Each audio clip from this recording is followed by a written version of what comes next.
Today's Bible verse is in the book of 2 Chronicles 20:20. Early in the morning they left for the desert of Tekoa. As they set out, Jehoshaphat stood and said, "Listen to me, Judah and people of Jerusalem.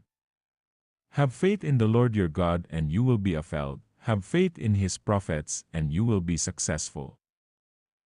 At sila'y bumangon ng maaga ng kinaumagahan, at nagsyalis sa ilang ng Tekoa.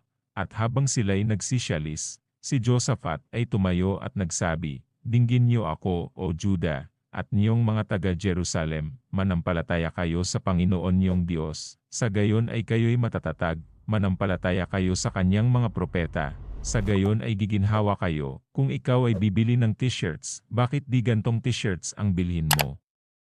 Mura na magandang klase pa ay click mo lang ang yellow basket natin sa baba.